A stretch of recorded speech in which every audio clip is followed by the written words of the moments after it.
Hello, everybody. Good morning.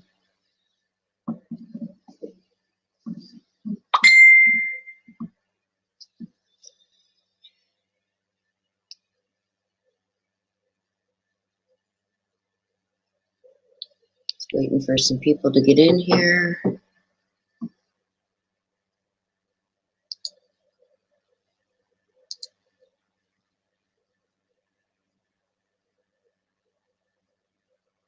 Okay, can everybody hear me okay?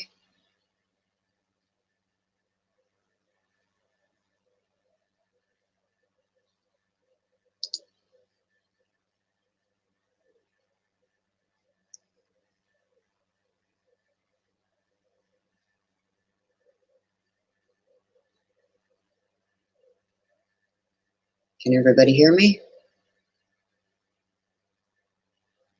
Hello, hello. Okay, great. I just want to make sure you guys can all hear me. Des should be in a minute.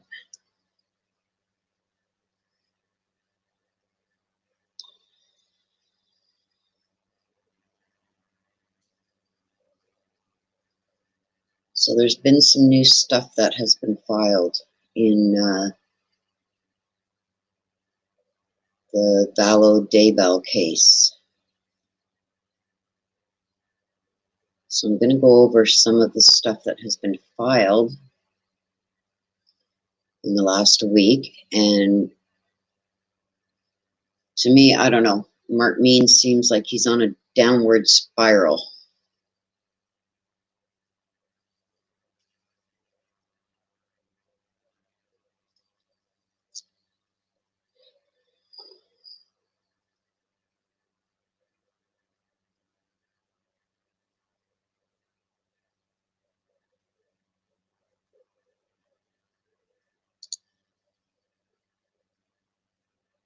Okay.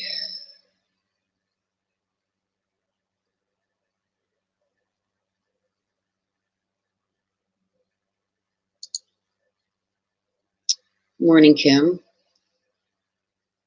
Morning, Barbara and Lena. Morning, golf course girl, Kim. Morning, everybody. Morning, Karen. Like, this just keeps getting worse and worse for the Lori Vallow side. Morning, Cat's Eye.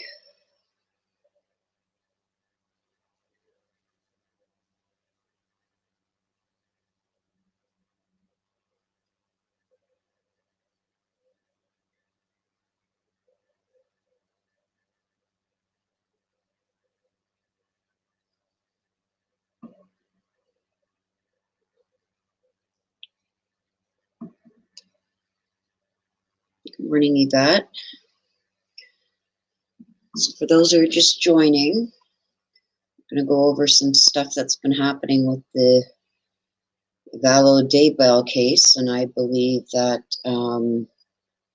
shots have been fired. There was some late filings as of the end of the day yesterday. Morning, Patricia. There she is. Morning, sis. So, as you know, I'll briefly go over that little part there. I'm going to bring up the stuff now.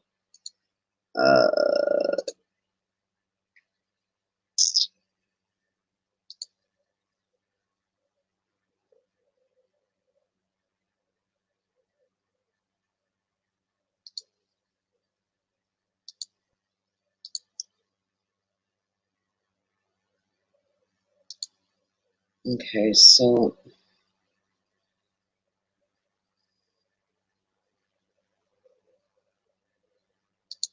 I'll go full screen so you guys can see it better.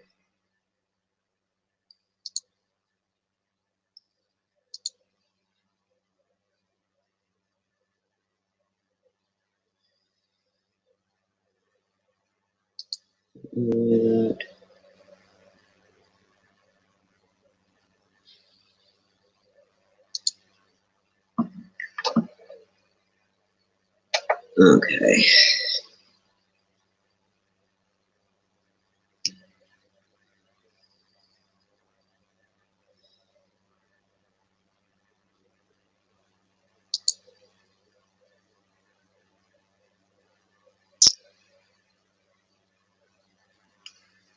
I don't know why. Just let me get plugged in here, guys.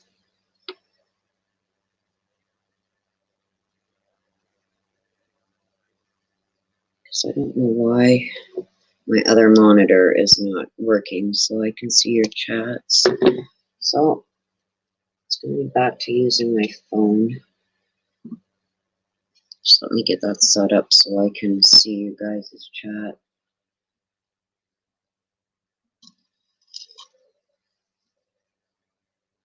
while I'm doing this.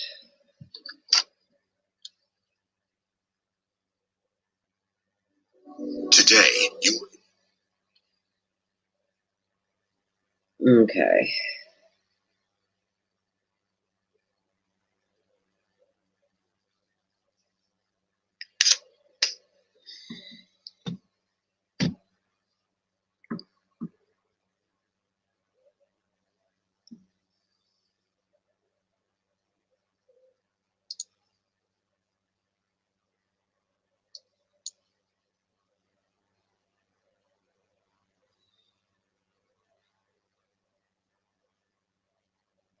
Okay, I'm going to get rid of that. Move into this. Okay, why is that not working now?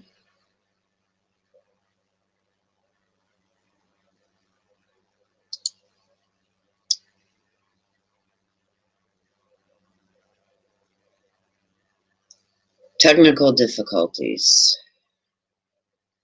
Okay, hang on.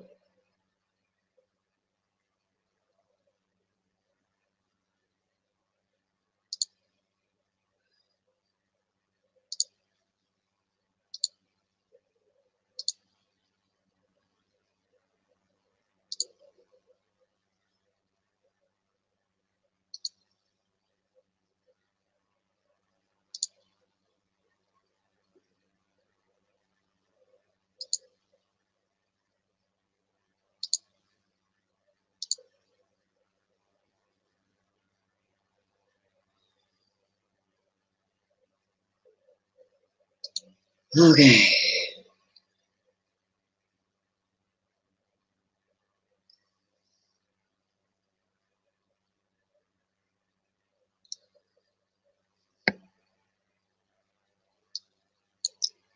I don't know why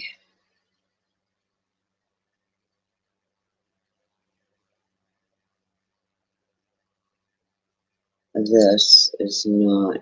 Hang on. Okay, I gotta open it over here, you guys.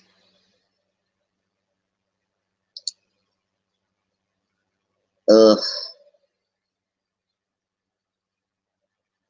Okay, wait a minute. There's something going on here. Hang on.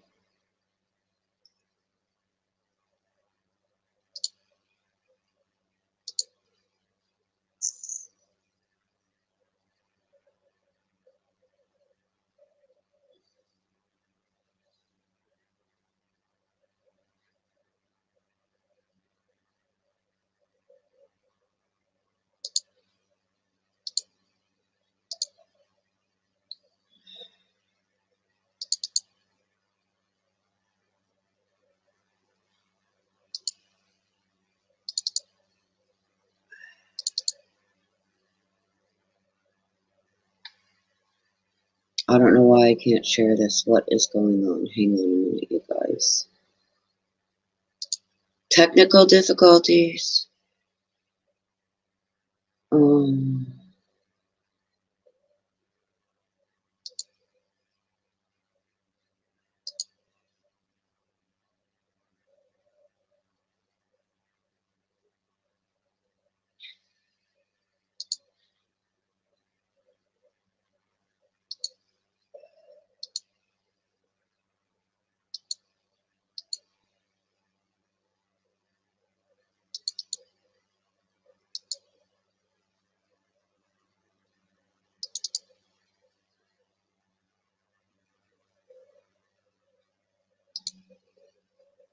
Just let me fix my...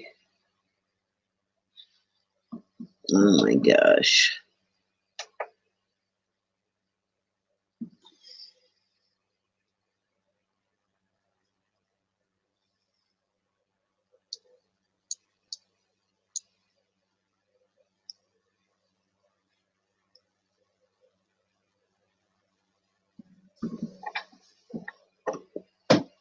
Okay, there we go.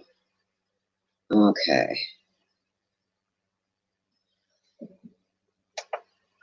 I don't know what the heck was going on here, you guys. Okay, let's see if we can do this now.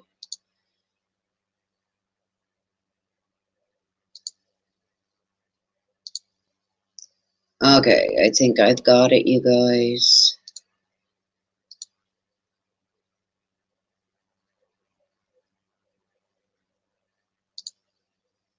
Okay, I got it. Everything was going to my other screen for a minute. I don't know why that was happening, so I apologize, you guys.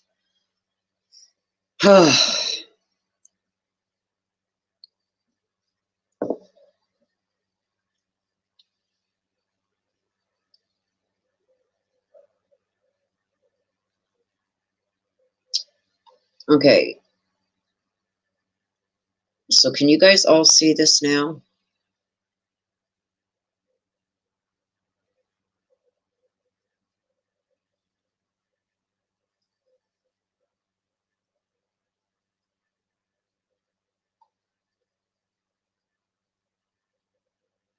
Des, can you see the court document I got up?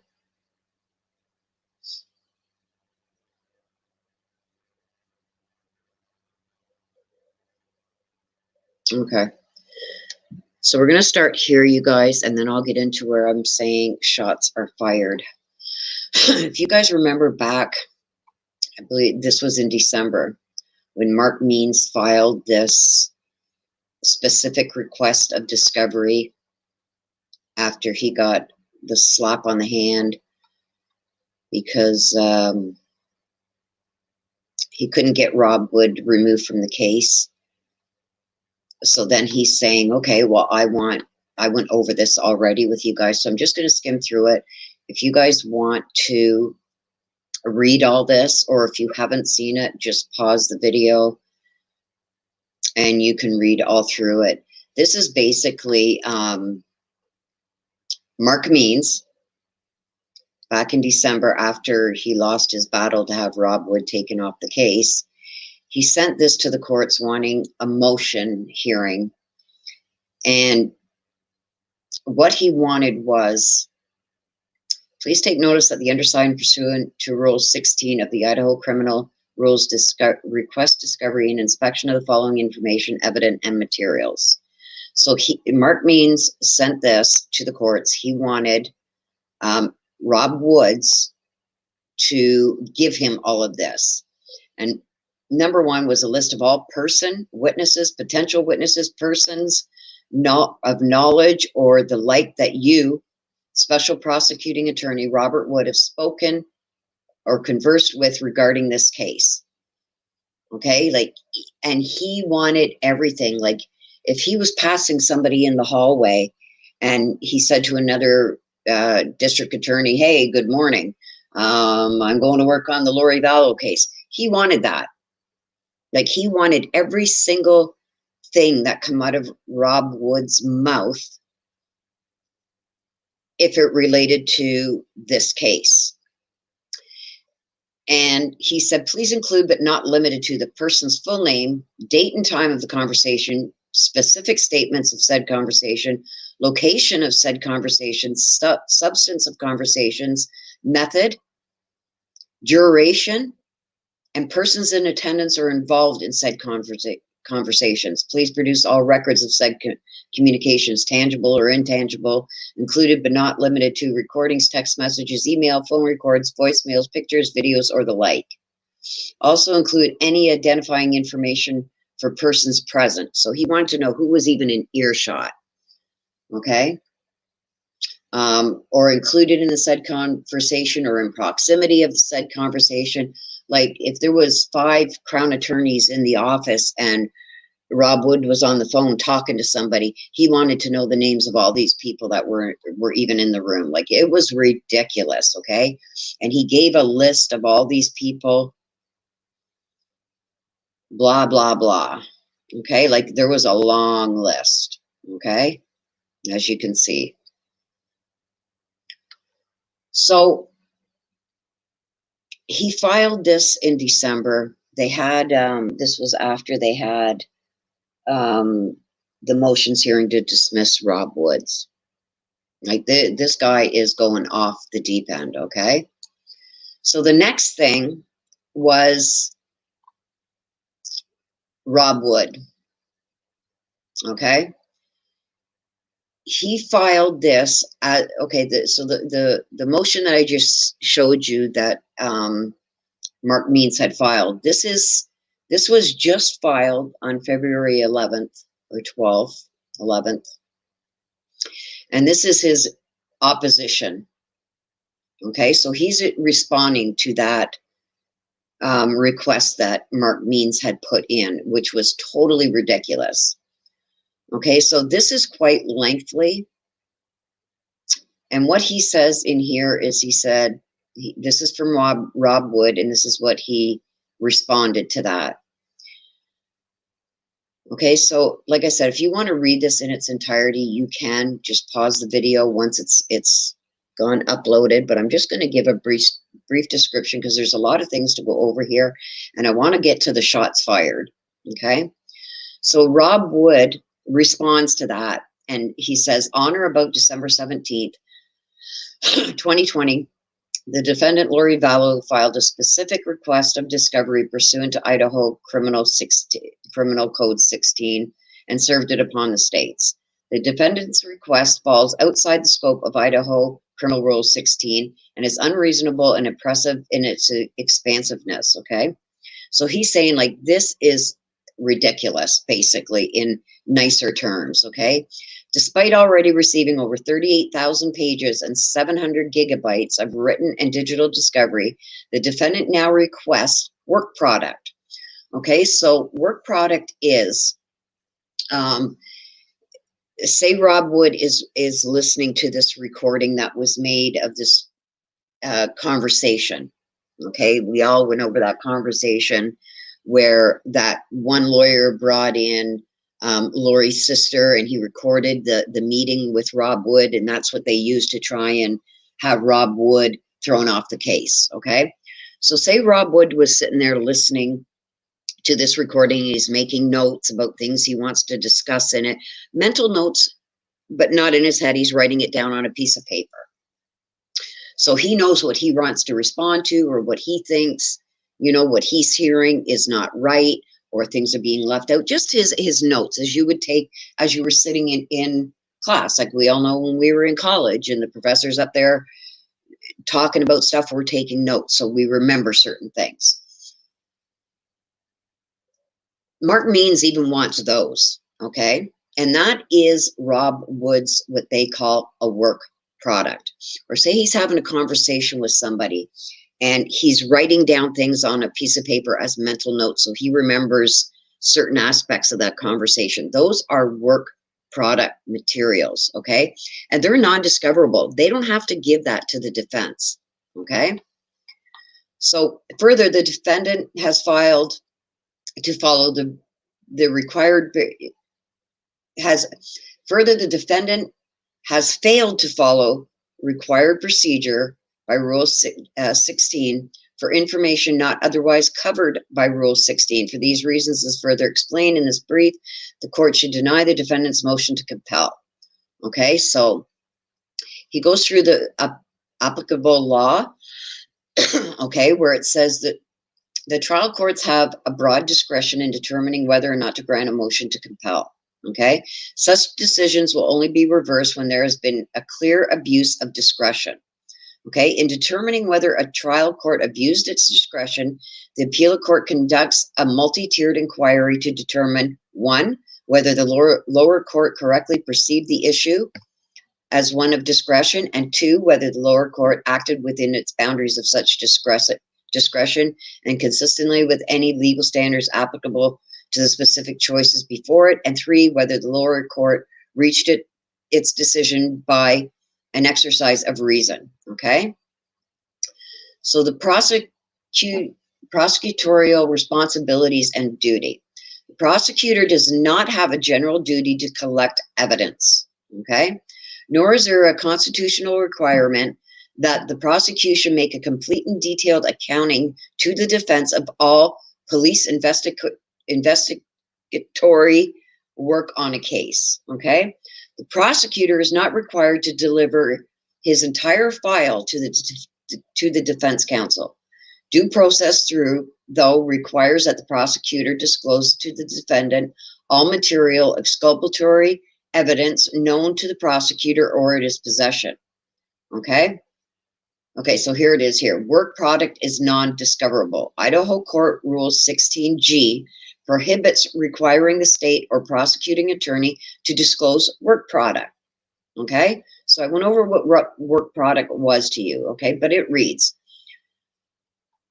prosecution information not subject to disclosure. Work product.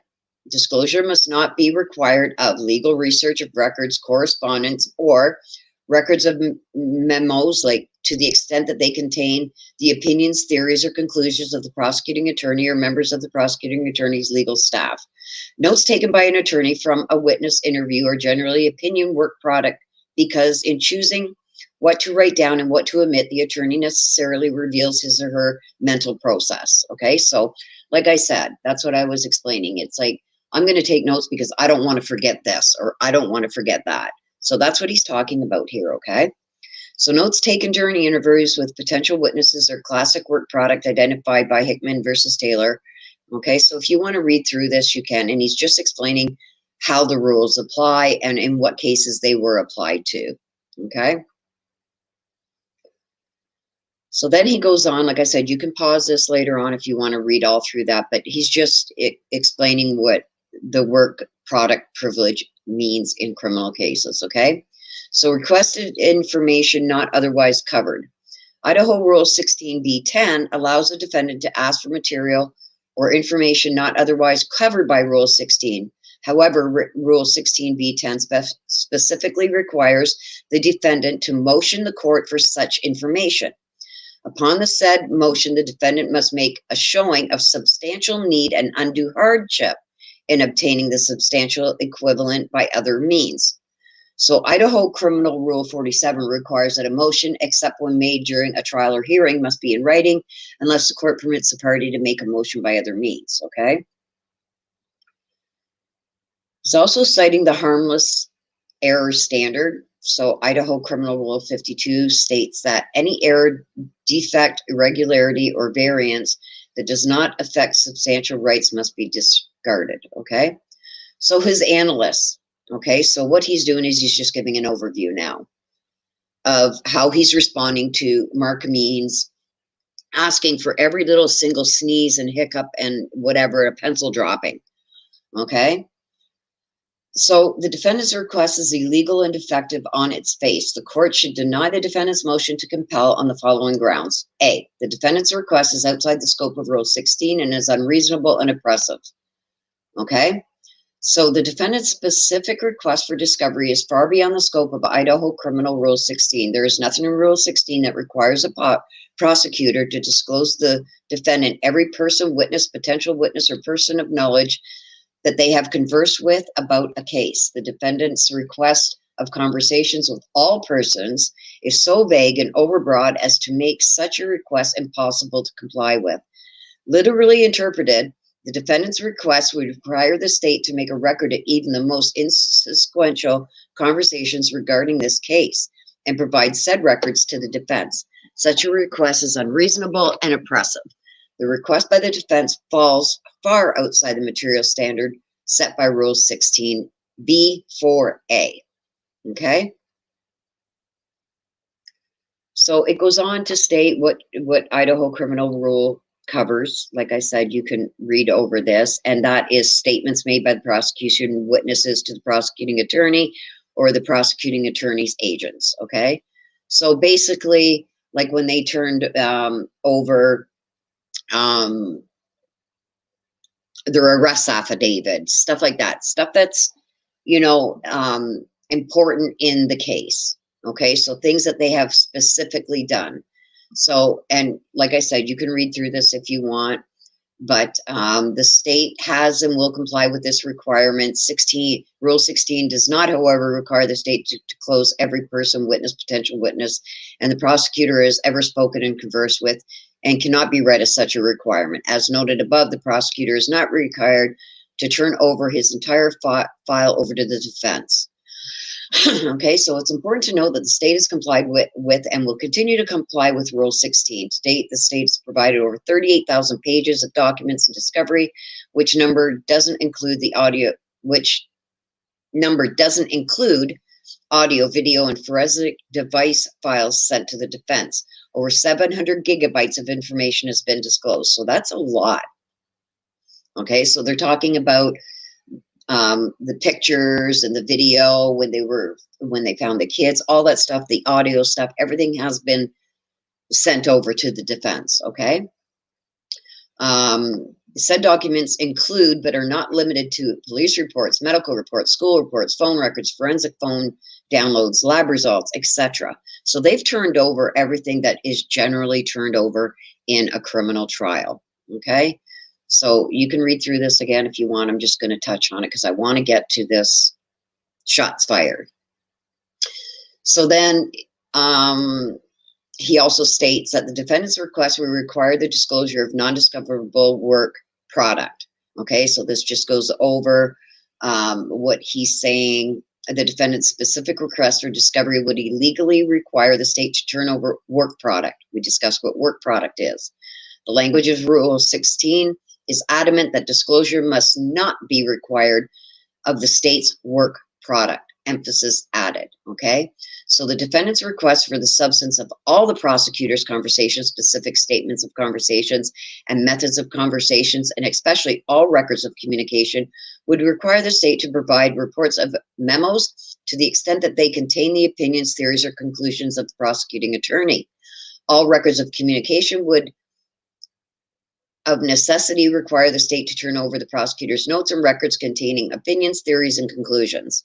The defendant's request for record of communication explicitly violates Rule 16, since a request for the state's text messages, emails, phone records, and voicemail is a request for correspondence which is specifically disallowed.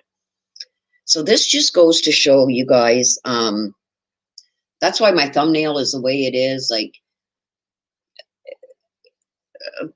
poor even John Pryor is like, what are you doing? You know what I mean? So this, just like I said, if you want to read this, you can go over it once we're done the live, and you can pause it and read all this. Okay, so C says the defendant has failed to follow the procedure. Okay, so whereas the information requested by the defense is not covered by Rule 16, the defendant failed to follow the procedure required by Rule 16 to obtain such information. Rule 16 only allows for an order to produce information not otherwise covered by Rule 16 upon a motion to the court for such information. Okay? So upon such motion, the defendant must make a showing of substantial need for the information in preparation for the defense's case. Further, the defendant must make a showing of the defendant is unable, without undue hardship, to obtain the substantial equivalent by other means. As noted above, nothing in Rule 16 provides for the disclosure of a list, content, and method of communication of every single conversation a prosecutor has had with every person, witness, potential witness, and it goes on and on. So in other words, it's like he's not even filing his motions properly. Okay, so it goes on to say the defendant cannot argue that his request is a motion as it fails to comply with the requirement of Rule 47 to state the grounds upon which relief is sought. Okay, as such, the defendant's specific request is defective on its face, and the defendant's motion to compel the production of such information or material would be denied. Okay, and D, due to the illegality of the defendant's request and to the extent a response was required. Any error or defect in the delay of a response is harmless error and should be disregarded, and it goes on to explain what that is. So he's not saying that he took his time replying to this, but he did his investigation. He looked into every rule and took his time in responding to this motion, okay?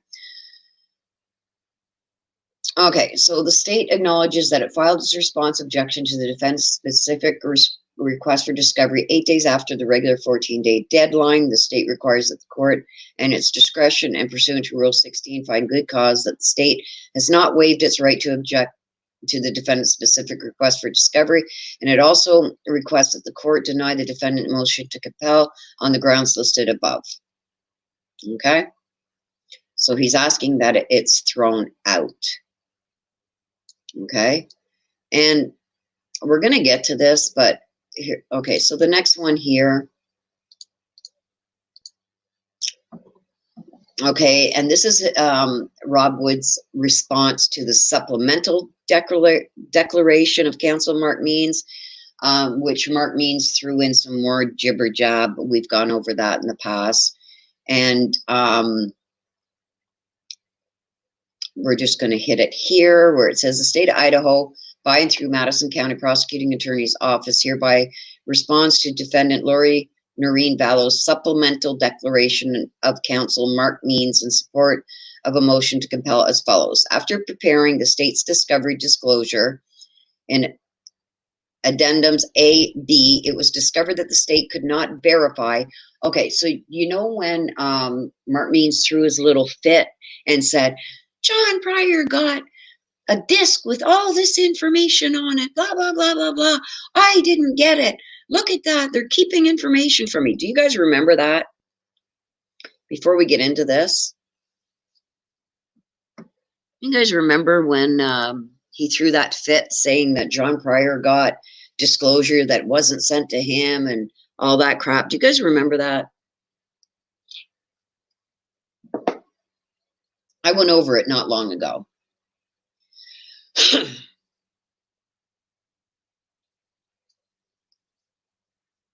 Okay, so you guys remember that. So this is the state, okay? So this is Rob Wood again, responding to this, okay? So what he's saying regarding that was his declaration, that was the supplemental. He says, okay, now, not only have I asked for all this stuff in my first motion, I'm adding this supplemental because Mr. Woods isn't giving me the information, but he's sending it to John Pryor and I'm not getting it. So, Rob Wood, this is his response to that. State of Idaho and through the Madison County Prosecution Attorney's Office hereby responds to defendant Lori Vallow's supplemental declaration of counsel Mark Means in support of a motion to compel as follows. After preparing the state's discovery disclosure, okay, A and B, it was discovered that the state could not verify, see this? The state could not verify whether Mr. Pryor had yet received the following phone device forensic reports. Okay? So the phone and device forensic reports are from Alex Cott, Sidney Woodbury, okay, the babysitter, Chad Daybell, Charles Vallow, HSI Filter Review, Melanie Bordeaux, Tylee Ryan, her iPad, and Zuelma Pastinas. Okay, so any phone or device that they sent to forensics regarding these people, the state could not verify whether Mr. Pryor had got it. So what that tells me is they could verify that that was already sent to Mark Means, but they couldn't verify if it was sent to John Pryor. So on January 19, 2021, the state provided Mr. John Pryor with a letter via email listing the above phone forensic reports and explaining that a hard drive containing said reports would be mailed to his office that day. Okay, so what this tells me is they could verify that they sent all this already to Mark Means. but they could not verify if they had sent it to John Pryor. So they, to cover their butts, they sent it off to him with this letter. Okay. So the same phone device forensic reports listed above were provided to Mark Means, counsel for Lori Vallow Daybell, on or about the week of May 18th, 2020, as part of Madison County case CR 3320-0302. As of this date, both Mr. Pryor and Mark Means have each received the same discovery materials. So instead of going back through his disclosure that he got from Rob Wood to see if he had got this stuff, he just decided, oh, this is new and I didn't get it. So I've got some things here. I really think that John Pryor is pulling a fast one. Remember, I've said all along that I feel because Mark Means isn't a criminal defense attorney, that I felt John Pryor was kind of taking advantage of him and using him as his little gopher and stuff like that. Do you remember when I said that, you guys?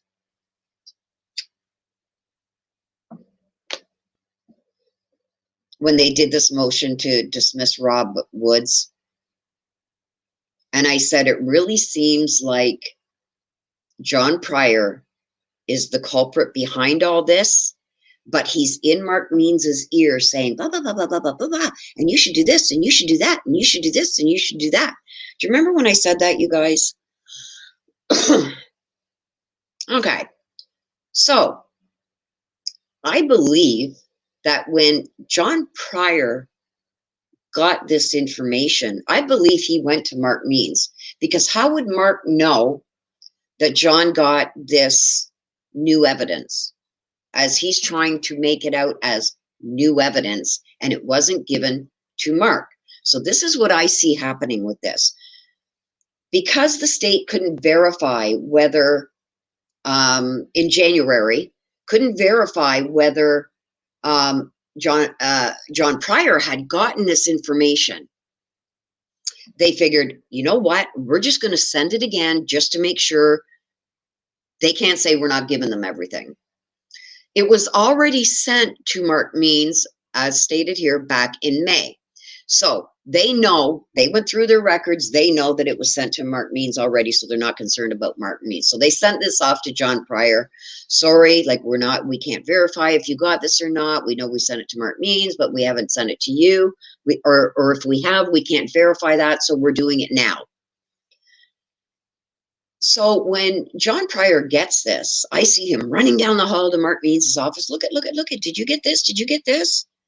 And Mark's sitting there going, no, what's that? Did John Pryor just turn around and go, oh, I'm not telling you, and walk out?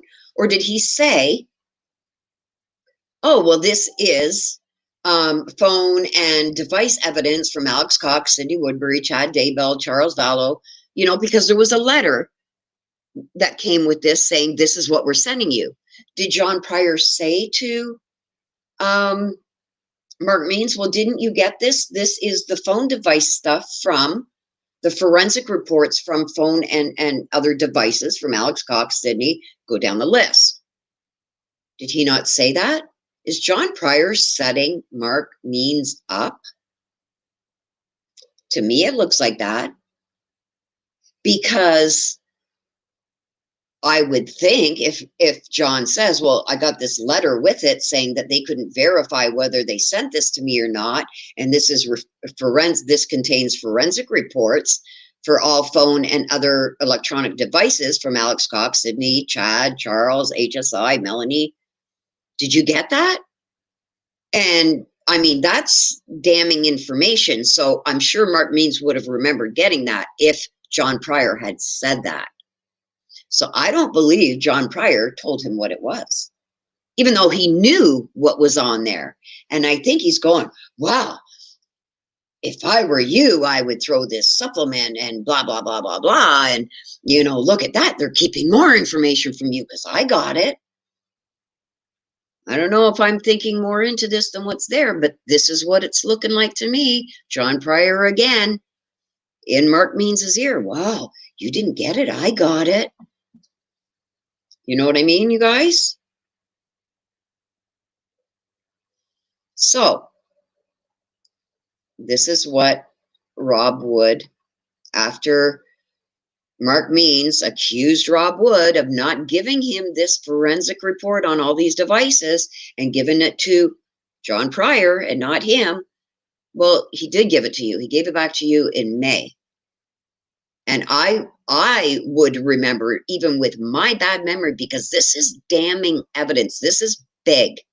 The forensic reports on phone and device evidence is big. That's not something anybody would forget getting. So I believe John Pryor left out that he got this little note before he got the hard drive or whatever he got.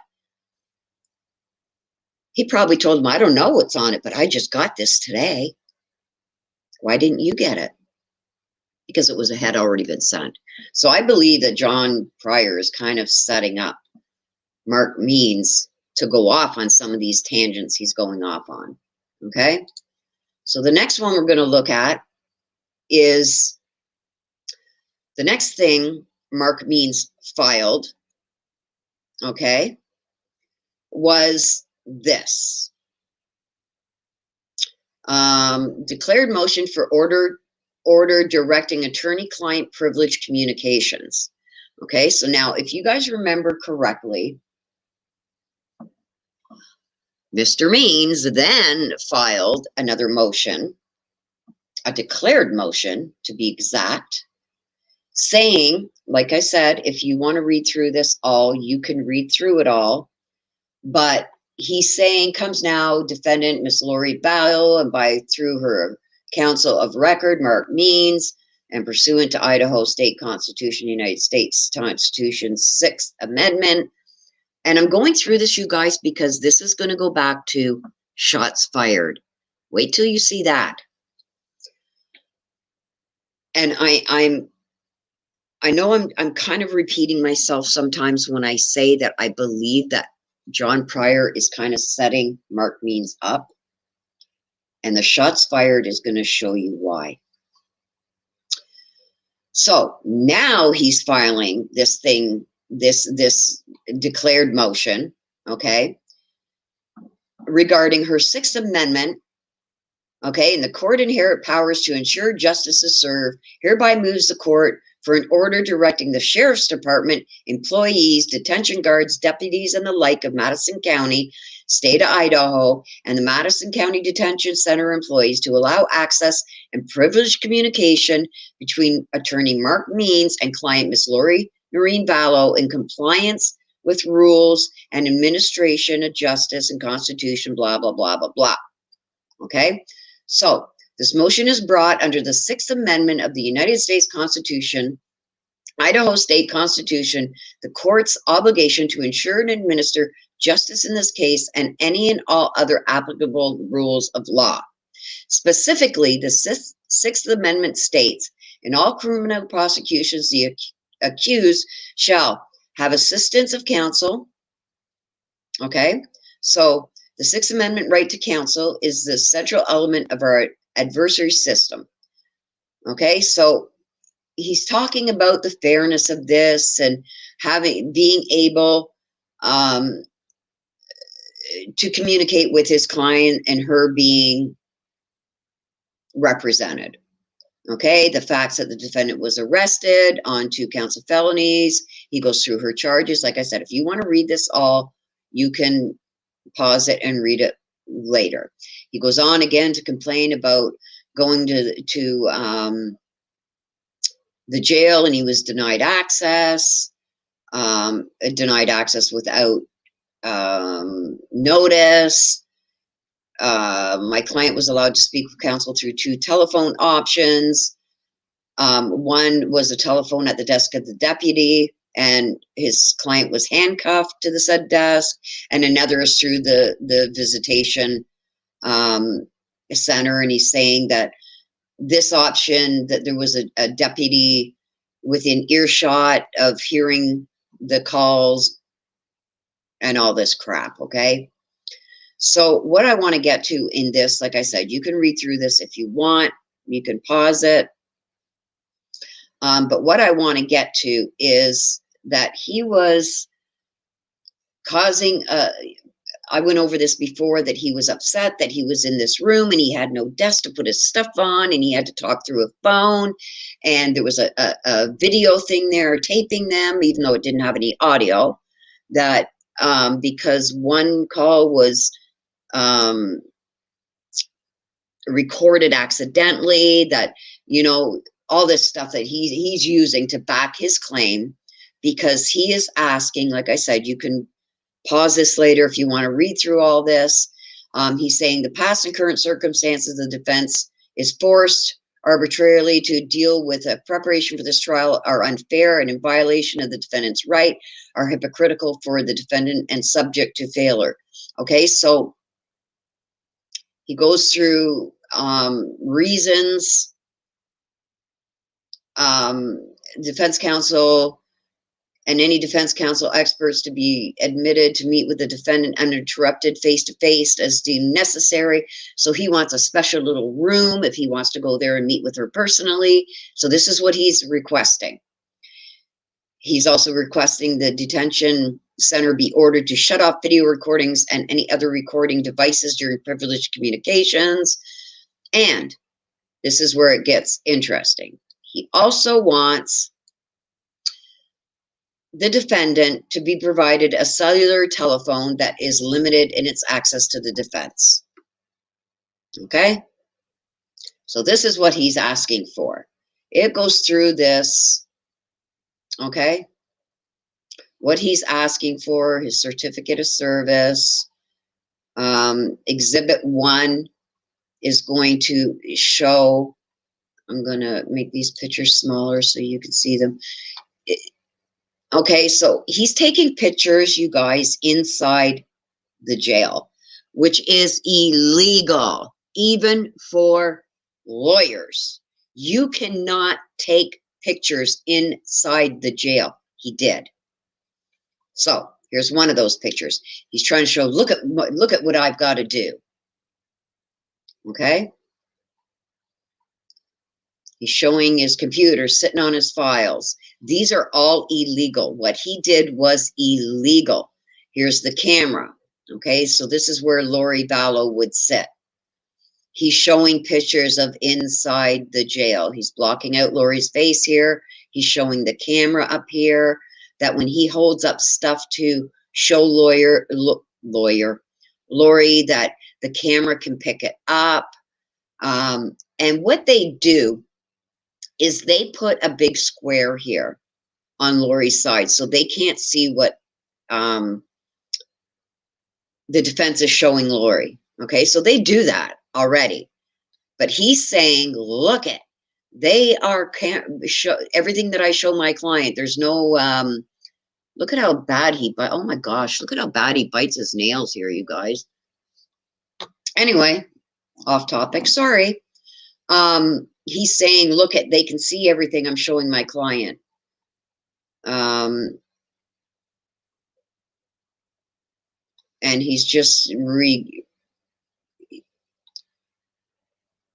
showing where they said, in regards to the defendant's claim that the attorney visitation being recorded, the state has learned that one conversation between the defendant and his attorney was accidentally recorded. The jail promptly deleted the recording of that conversation and has placed a block on all recordings in the current attorney-client visitation area to prelude any other accidental recordings. So they have done that. And there's a certificate of service. Exhibit 3, what's he showing? Oh, these are just all papers that he has shown before, which I have gone over before, but he's saying that on that visit, defense counsel was informed that he would have to meet with his client in the public visitor meeting room. Okay, and this is all due to COVID, you guys. Okay, so in response to this, okay? Now, this is from Rob Wood, okay? So he's fighting this. So this is regarding the response to the defendant's declared motion for order directing attorney-client's privileged communications. So he's responding now, okay? So what he's saying is the state of Idaho has no objection to the defendant's request to meet with counsel in person as long as proper COVID safety precautions are followed.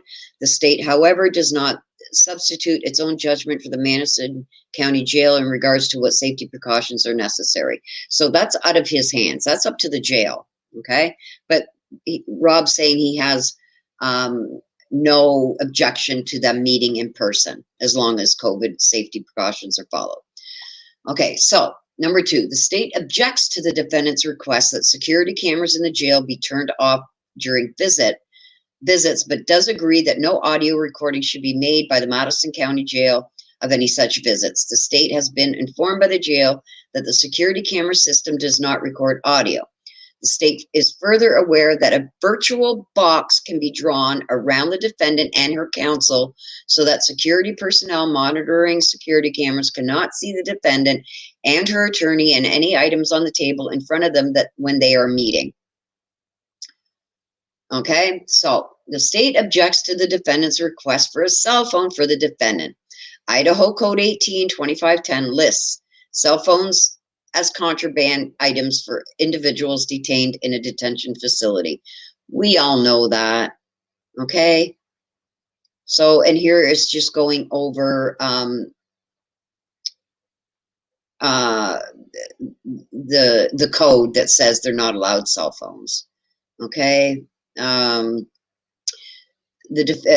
is the defendant's declared motion for order directing attorney-client privilege communications, argues that the defendant is being deprived of her Sixth Amendment rights due to the defendant being required to use Telmate to communicate telephonically with counsel.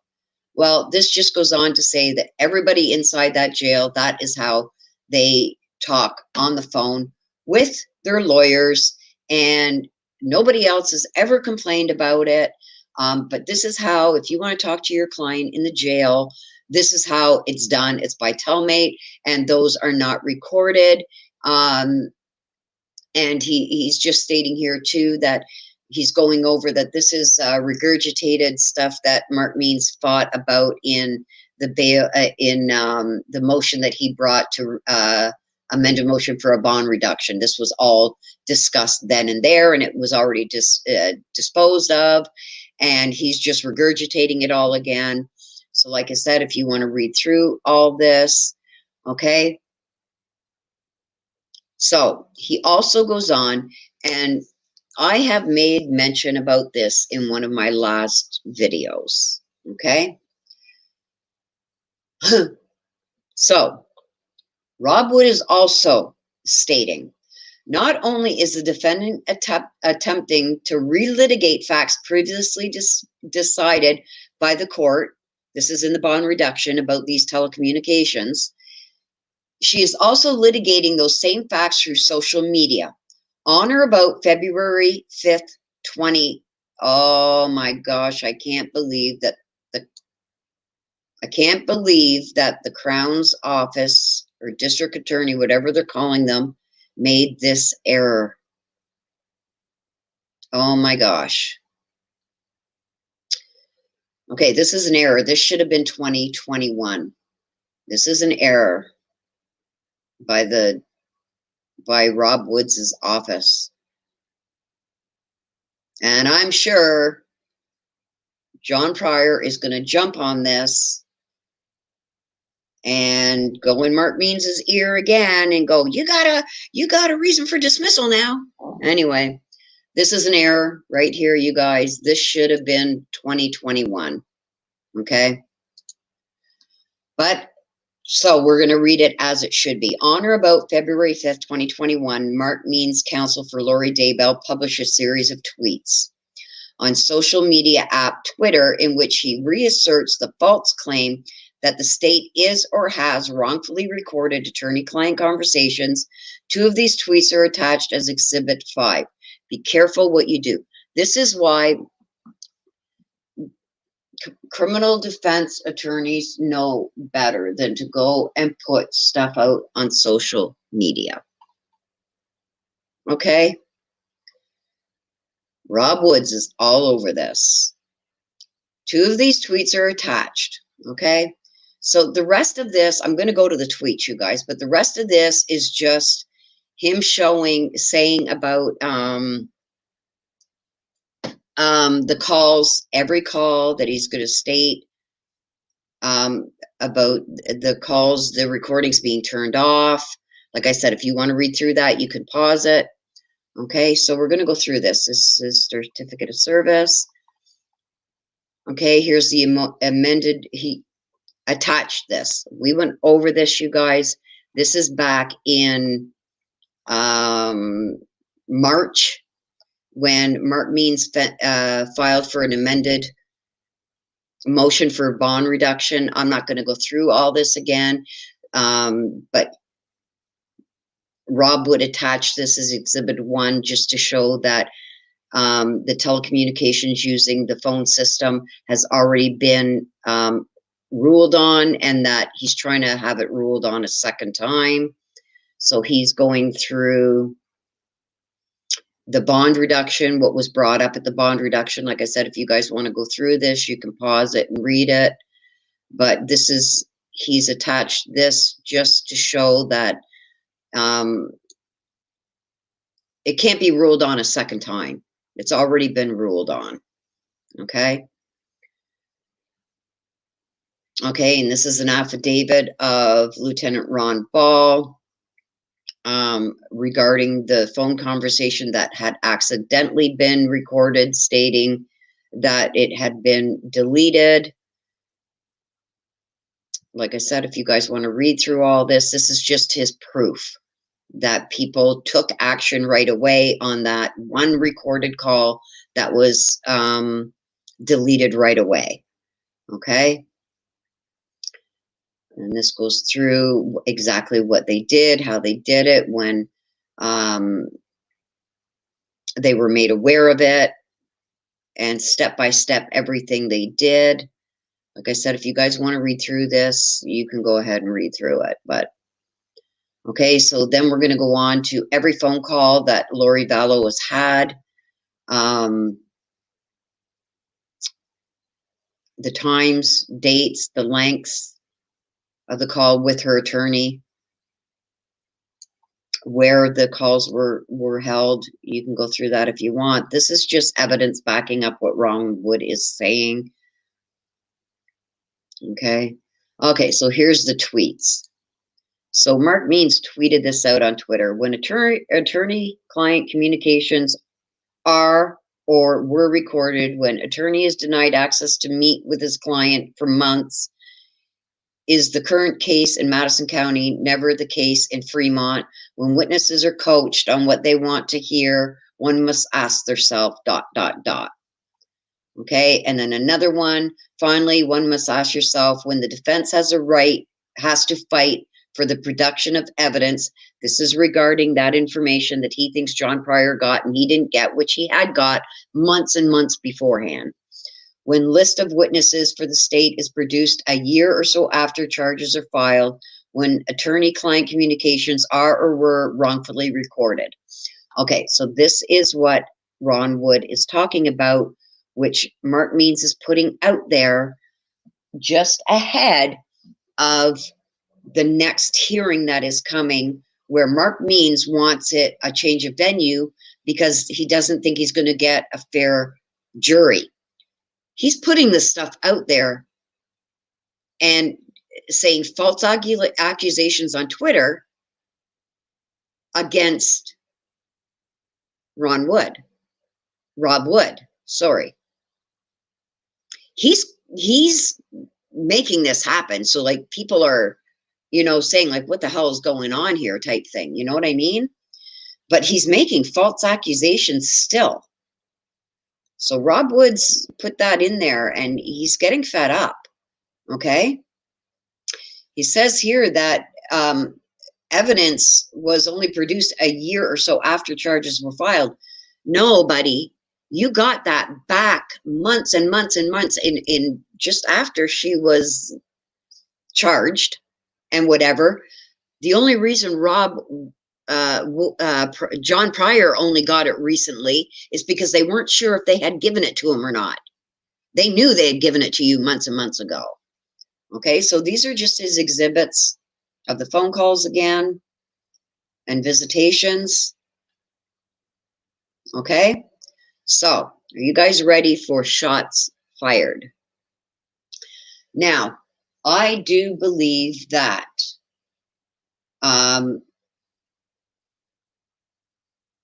John Pryor is putting a lot of stuff in Mark Means's ear, but and getting him to do things so he looks foolish, so he peeves people off, so he takes away the eye on his client and puts it on Mark Means and Lori Vallow.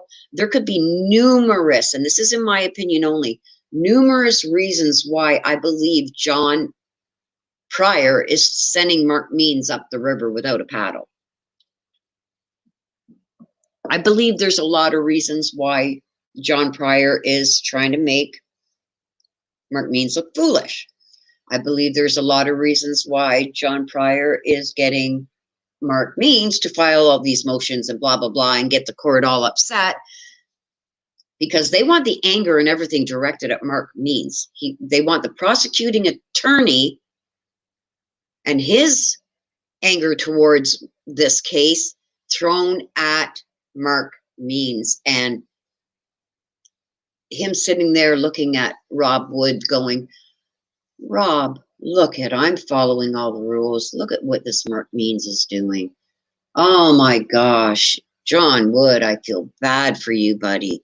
Like, he's trying to almost like brown nose up to Rob Wood by throwing Mark Means under the bus. Do you guys understand what I'm saying? He's trying to get the district attorney, Rob Wood, irate with Mark Means. Do you guys see this? Let me know. Because I'm about to show you shots fired.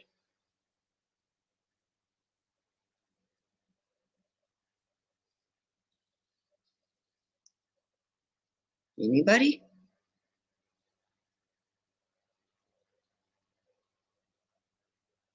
Thank you, Barbara. Okay, so with that being said, I believe that John Pryor has his own agenda with what he's doing to Mark Means. And I believe John Pryor is behind a lot of these things that Mark Means is doing, and Mark Means is just oblivious to it. He thinks John Pryor is helping him out. I think John Pryor is doing these things and telling Mark Means to do certain things to get Rob Wood peed right off, so it takes the anger away from his client a bit. Now, this just solidifies that for me. Here we go. Shots fired. So, Rob Wood sends this to John Pryor. This is what I just read to you back here. The response to defendant's declared motion for order directing attorney-client privilege communications.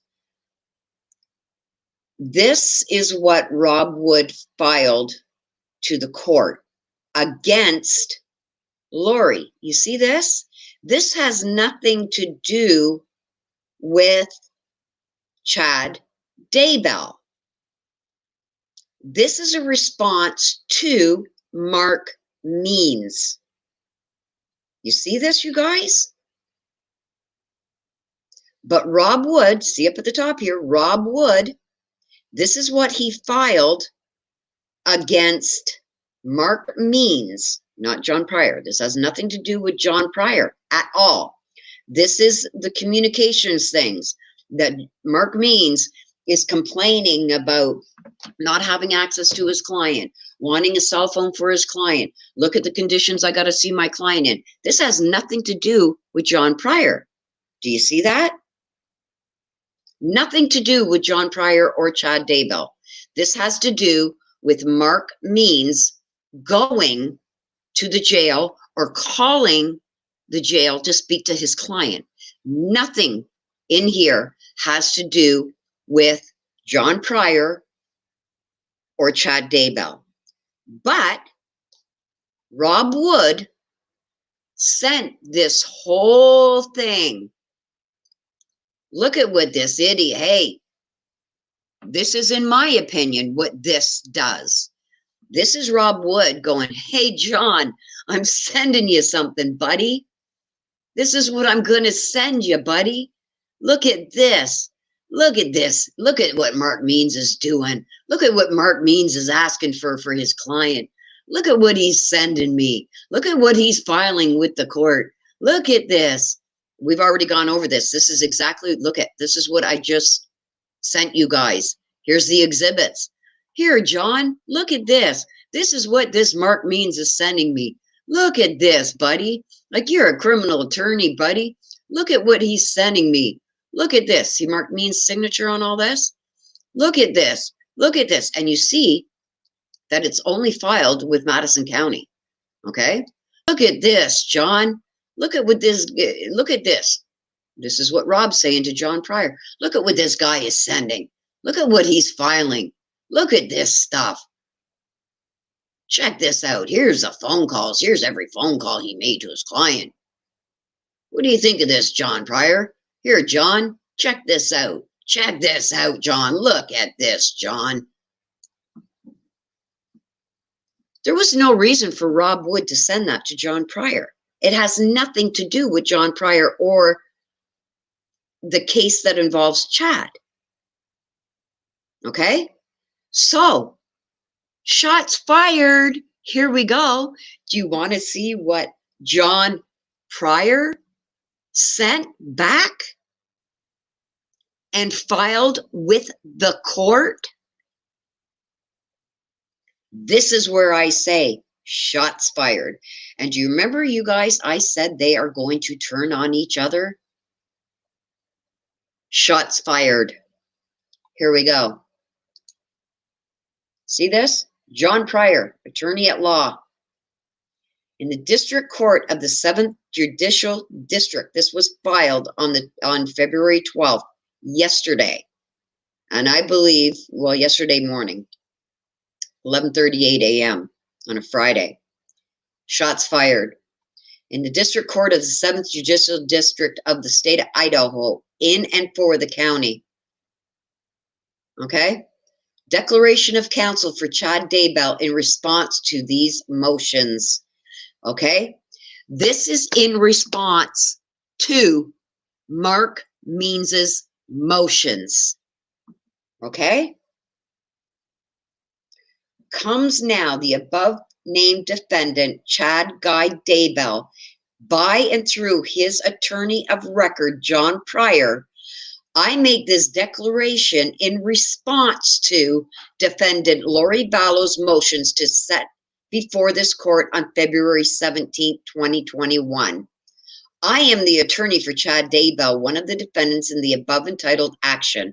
I make this declaration based upon my own personal knowledge and belief that my client is currently being held in Fremont County Jail, that there has not been a single issue with Fremont County Jail or their staff as it relates to visitation or treatment of my client in the Fremont County Jail. 3, given the tremendous amount of local exposure given this case, the Fremont County Jail deputies and entire staff have responded immediately to any questions I might have and conducted themselves as exemplary professionals.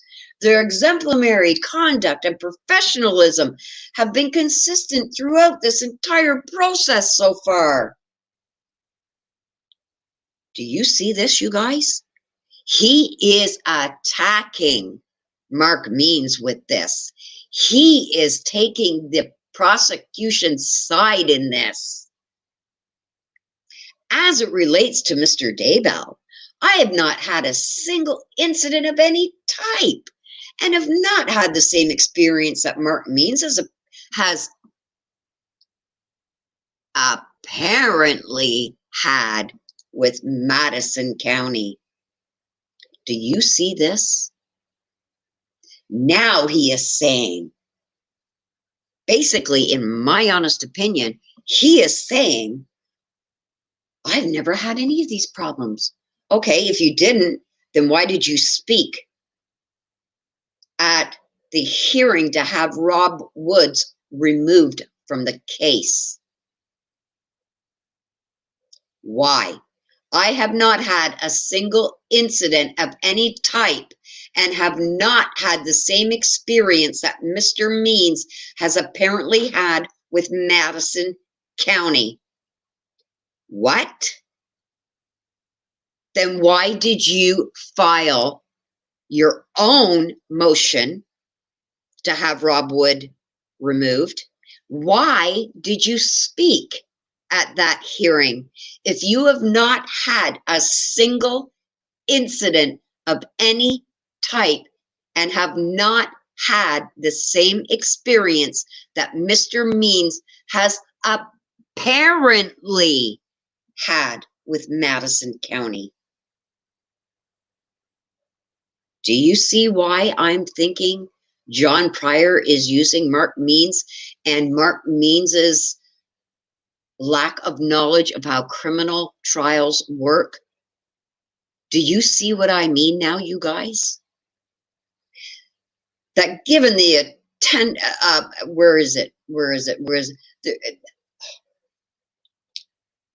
the Fremont County Jail deputies and entire staff have responded immediately to any question I might have and have conducted themselves as exemplary professionals. Their exemplary conduct and professionalism have been consistent throughout the entire process. Are you kidding me? Number 5, as provided by Idaho Code Section 9, 1406, I declare under penalty of perjury pursuant to the law of the state of Idaho that the foregoing is true and correct to the best of my knowledge and belief. You just perjured yourself, John Pryor.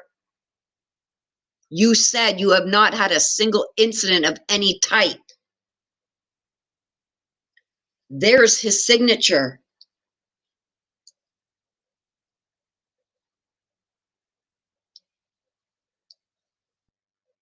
I have not had a single incident of any type and have not had the same experience that Mr. Means has had with Madison County. As provided by Idaho Section 9-1406, I declare under penalty of perjury pursuant to the law, the state of Idaho, that the foregoing is true and correct.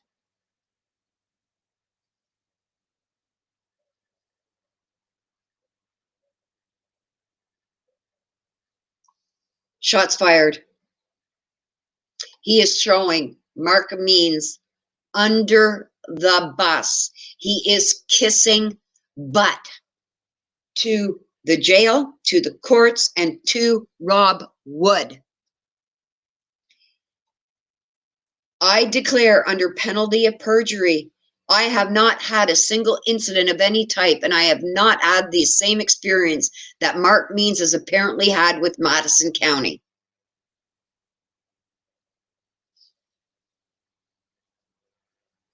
WTF?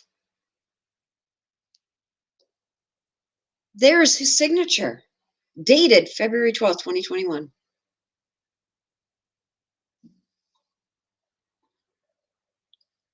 Okay? So, did I not? Yes, thank you, Bridget.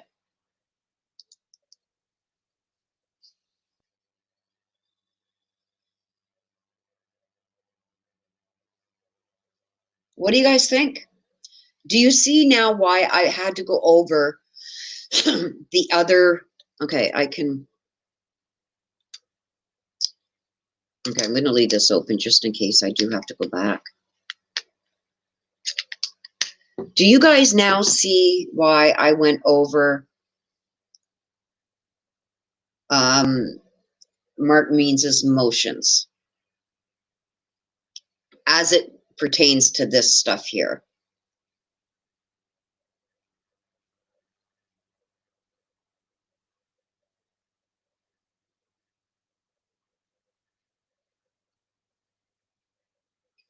I believe Mark Means has been set up by John Pryor.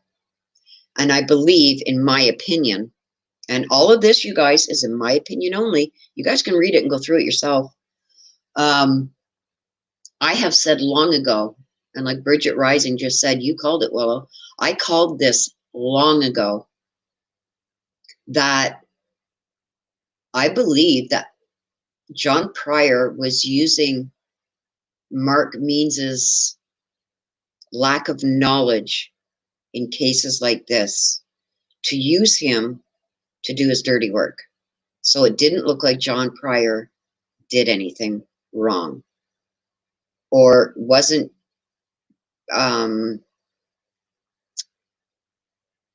doing stupid mistakes, Law 101 mistakes, criminal law 101 mistakes. I said that months ago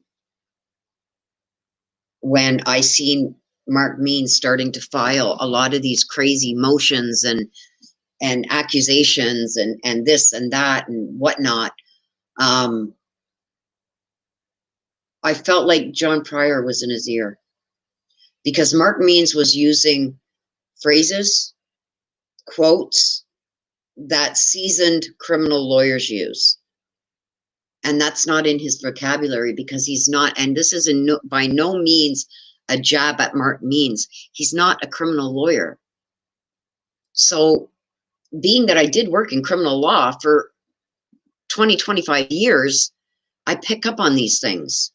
There's things that Mark Means said and referred to and quotes and some of his speech that right away, it was like, that's John in his ear. That's John in his ear. I said this, and I did. I called it months ago. Now you see what John Pryor just filed.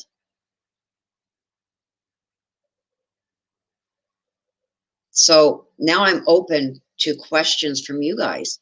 What do you guys think is up with this? Do you think along the same lines I am?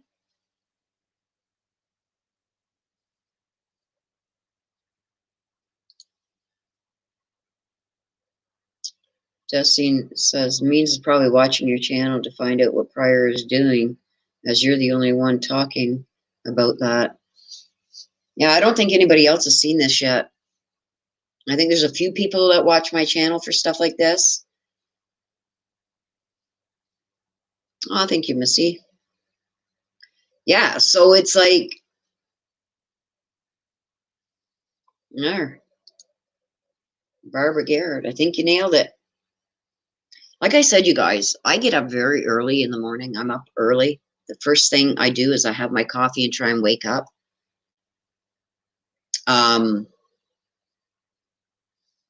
But then I start going over my cases.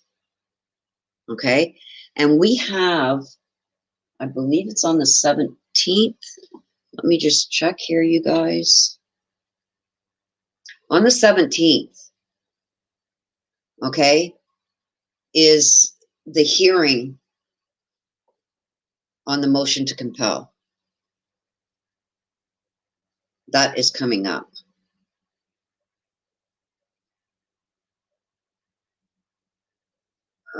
Let me see here. Okay. So that's coming up on the 17th. March 22nd is the hearing for Chad and Lori to dismiss the charges and if they're not dismissed for a change of venue. That's coming up on March 22nd. So they have certain dates that they've got to have things filed by. So this is going to go nuts.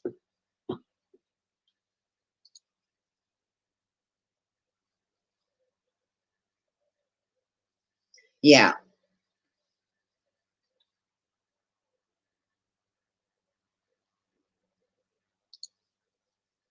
You aren't putting my contents on the screen. Angel funny, angel flash band.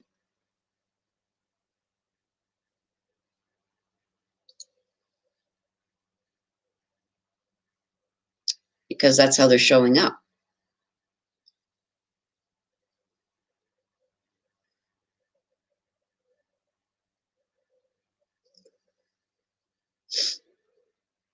Yes, I'm feeling a lot better, Missy. Thanks.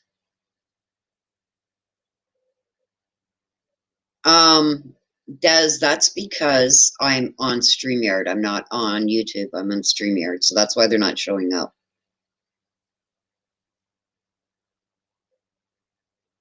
Because I'm on StreamYard. I think they only show up on, they should show up. Tammy Reeves says, how are you feeling, Will? I'm feeling better. I still have a few more tests to do, still waiting on some to come back. So, but I am feeling a lot better.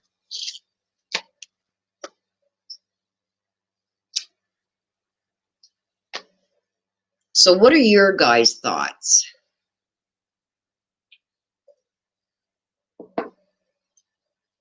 What are your guys' thoughts regarding what I said about John Pryor? Do you think that he's being suckered in?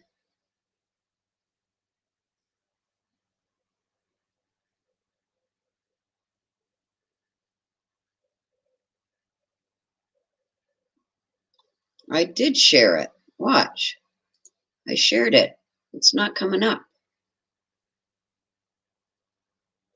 I'm not seeing it on this side because I'm on StreamYard. This is streaming to YouTube from my StreamYards. So I'm not seeing it. Yes, Missy, I think it's a circus, and I think that John Pryor right now is circus master. Yeah. So for those of you who haven't, oh, okay. Did they come up on my screen when I put you up on my screen, Des? Because I'm not seeing them because I'm on StreamYard. Okay, see, I'm not seeing that. I'm just seeing the words. Yeah, they are. John Pryor is poking the bear, Rob Wood, but he's getting that done through Mark Means, and Mark Means is oblivious to it.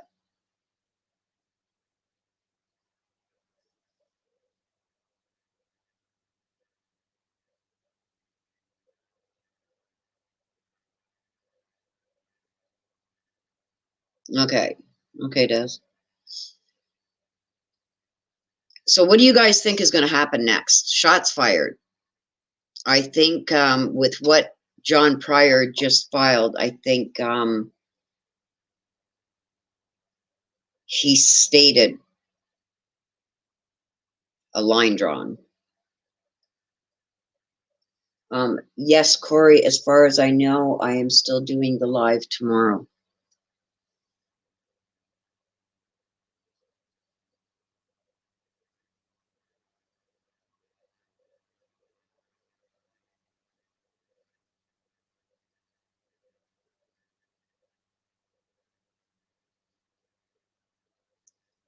Okay, so does anybody else have anything they want to talk about regarding this, or are we done?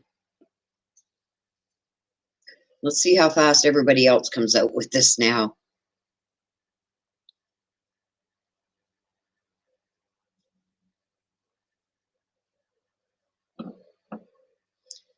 So I'm gonna be watching very closely on this, you guys, because I do believe shots have been fired.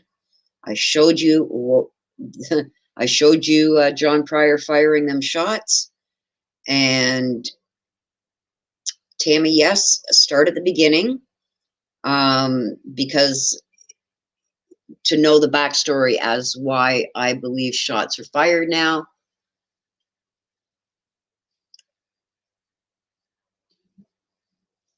Corey, the next hearing is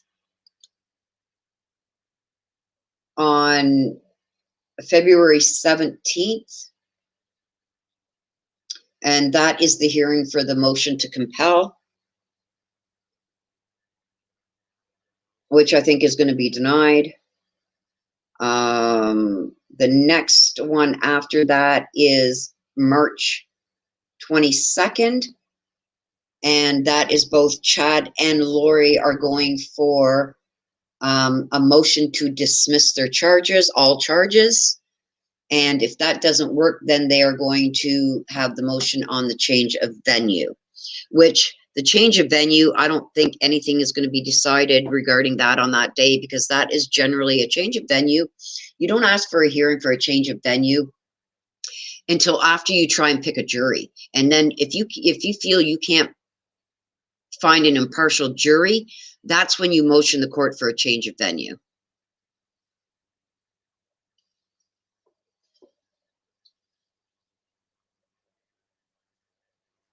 And then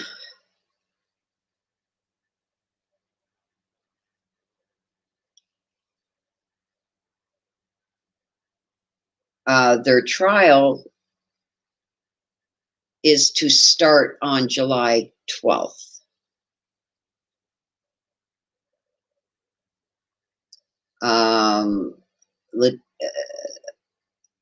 And then on August 17th, Lori's pretrial starts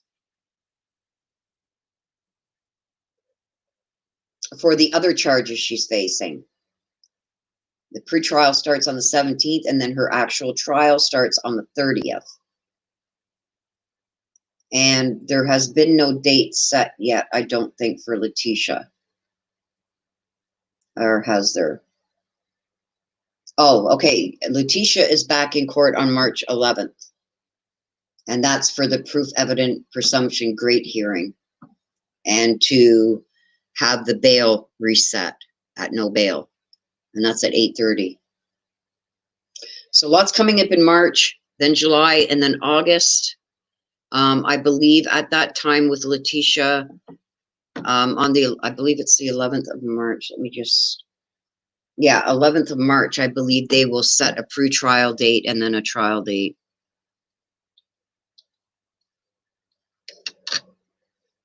So there's all the dates, you guys.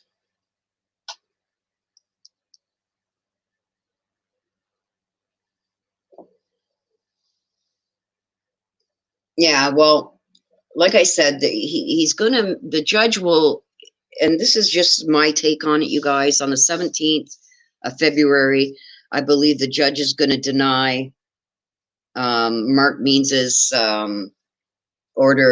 compel order. It's going to deny it because Rob Wood, I just showed you, you're going to have to go back to the beginning. Rob Wood responded to that for the motion for the order to compel.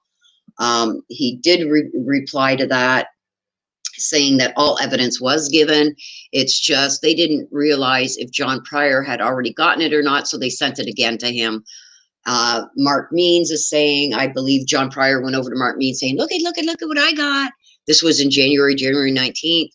Look at what I got. You didn't get this? You didn't get this? I got it. Without telling him what it was, what actually it was.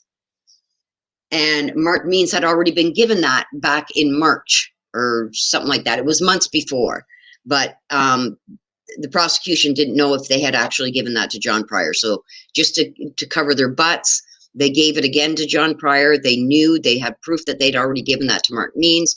So that's why it was only given to John Pryor and not Mark Means, because Mark Means, if he would have investigated it a little bit, he would have seen that he already had it. And I believe that that was John Pryor setting up Mark Means yet again, because John Pryor knew what was on that disc, and he could have looked at Mark and said, oh, this is the forensics of all electronic communication, phone calls, devices, cell phones, iPads, whatever. It was all the forensics on that. And even me with my bad memory, I would have remembered, oh yeah, okay, I already got that. Didn't you get that before? You know? But I don't think John said that. I think he set Mark Means up to file another motion. Good morning, Doug. Good morning, good morning. So I believe that that was a setup again. John Pryor setting up Mark Means to look stupid again.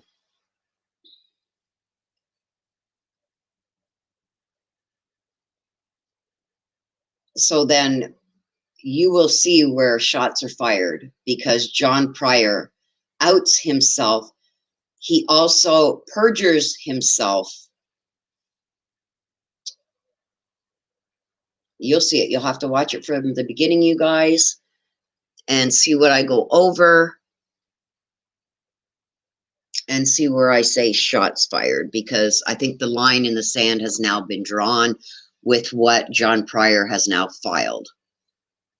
And he's sucking up to the court, he's sucking up to the jail, he's sucking up to Rob Wood, and basically throwing Mark Means directly under the bus. If I was Mark Means and I read that, I would be devastated. I would see right there, okay, John, I see what you're doing now. You just draw the line in the sand. And the reason I believe, in my opinion, that John Pryor did that, like I said, and I'm going by almost 25 years, you guys, of working in the criminal justice system, specifically criminal law. I seen what John Pryor was doing. And now Mark Means is going to see that John Pryor all along has been setting him up. He's setting him up to have everybody so angry and so disturbed by what Mark Means is doing that it takes a little pressure off of Chad and puts it all on Mark Means and Lori Daybell. Sunday, 1 o'clock, as usual. 1 p.m. Eastern. So I just wanted to get that out there, you guys. I haven't seen anybody else report on it yet. So I'm assuming, I know there are a couple people that watch my channel to see what I've got.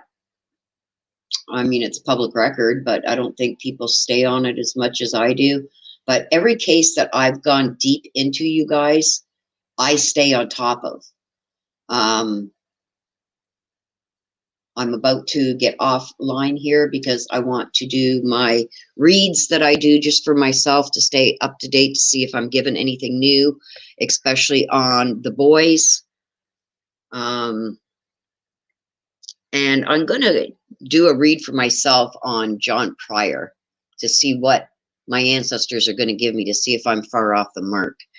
But the first one I'm going to do is, again, regarding the boys, to see if they've been moved, to see if there's anything new that they have to share with me. Yes, Sydney Sutherland, I was going to put a post about that later on today. That Sydney, what's his name? It's got a weird name. Anyway, he was found competent to stand trial.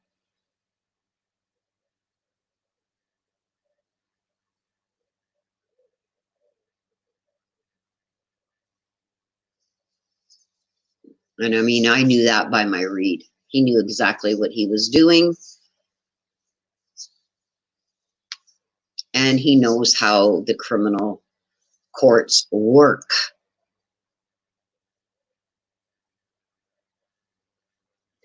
Bridget.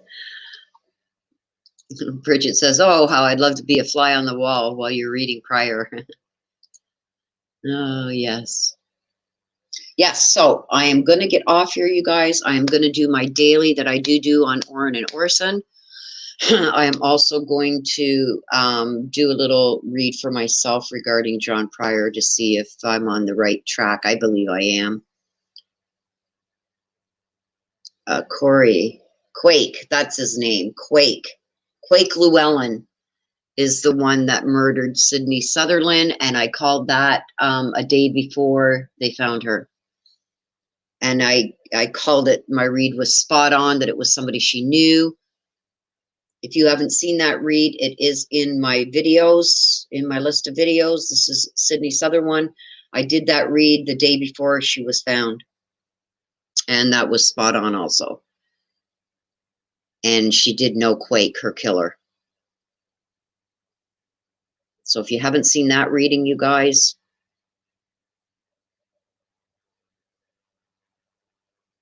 Des, I'm not going to have the time to do that. It takes a lot of time, you guys. Like for me to record it, edit it so it's in 16:9 and flipping it and uploading it on my video and then up on my phone and then uploading it from my phone to YouTube. It takes a lot of time.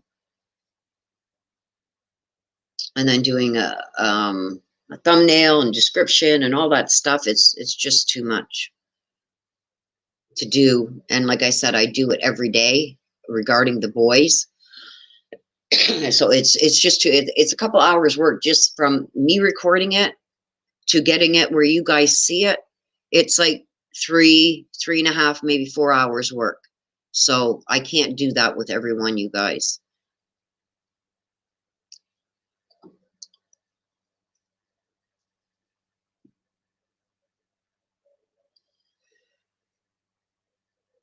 Tammy, which, the Sydney Sutherland. Actually, Des, what I think I might do is I'm trying to also get the next level. I'm almost there. So what I think I'm going to do is the next level of memberships is going to be those behind the scenes reads that aren't uploaded to my channel. So if you want to be part of that, I'm not going to be doing descriptions and thumbnails and all that kind of stuff.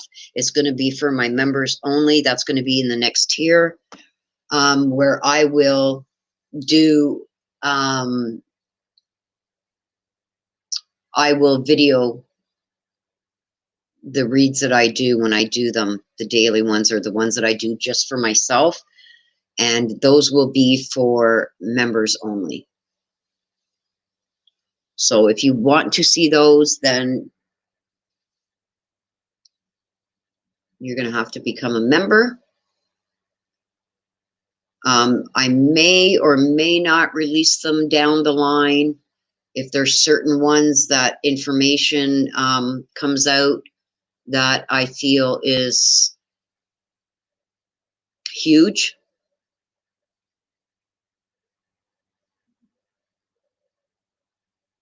Des, if you will put up the link to memberships, and you guys will see that that will be in the next tier.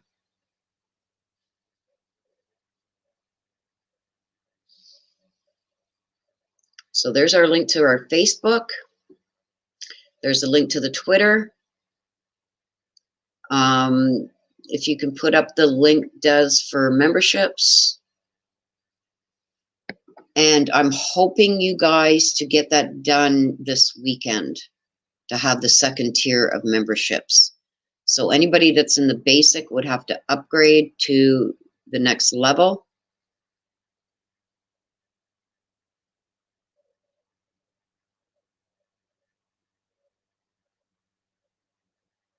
I'm waiting for Des to put up the link for memberships.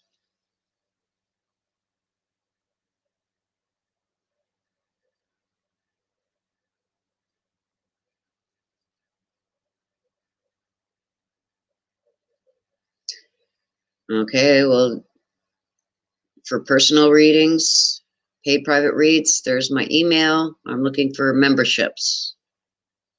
The link for direct link for memberships. I can go and find it if you don't have it, Des.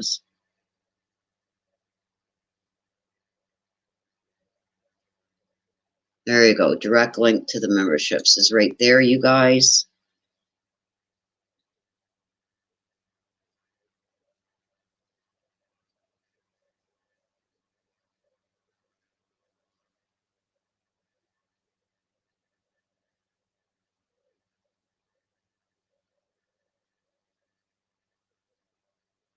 Tammy Reeves, I need to get with you via email to give you information for my free reading. What free reading, Tammy? You're gonna have to email me about that because there's no free readings outstanding.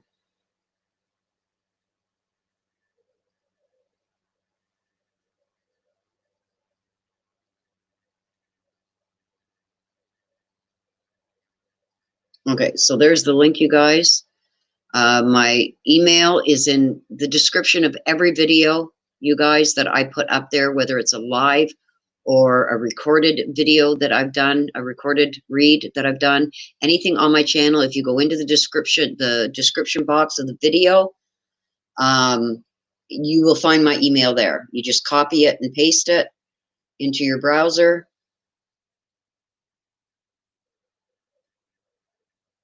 And you will find or in my about section, my email is also there in my about section on my channel on YouTube.